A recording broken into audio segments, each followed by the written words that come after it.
একটি বস্তুর ভর 5 কেজি, বস্তুটির বেগ 7 মিটার পার সেকেন্ড হলে বস্তুটির ভরবেগ কত? এই ভরবেগ বের করতে হলে শুধুমাত্র একটা কাজ করলেই হবে। এই যে বস্তুর ভর দিয়েছে 5 কেজি আর এই যে বস্তুর বেগ 7 মিটার পার সেকেন্ড, এই দুটোকে সরাসরি গুণ করাতে হবে। তাহলে 5 নিলাম আর 7 নিলাম, সরাসরি গুণ করালাম, তার সাথে কত হলো 35 হলো। এটাই হলো ভরবেগ, কিন্তু ভরবেগের একক রয়েছে। যেহেতু প্রথমটা 5 অর্থাৎ ভর, সেটা কেজি, তার জন্য কেজি আসবে, গুণ হয়েছে বলে গুণ, আর এই যে মিটার পার সেকেন্ড বসে যাবে। তাহলে এক্ষেত্রে আমরা ভরবেগের যে একক সেটাও শিখে গেলাম। ভরবেগের একক কী হলো? KG into metre per second. এখন এটা তো এসআই হলো, যদি সিজিএস একক বলতো তাহলে আমরা কি করতাম?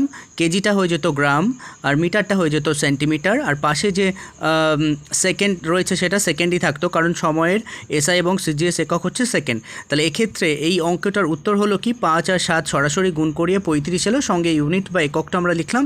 এটাই হলো বস্তুর ভরবেগ। এই ধরনের কন্টেন্ট নিয়মিত প্রতিদিন পেতে চ্যানেলটি সাবস্ক্রাইব করে সঙ্গে থাকুন এবং অন্যান্য ভিডিওর জন্য চ্যানেল পেজটি ভিজিট করুন, যেখানে হাজারো শর্টকাট ট্রিকের সাহায্যে ম্যাথ করে দেওয়া রয়েছে। চ্যানেলের শর্টস সেকশনটি ভিজিট করুন।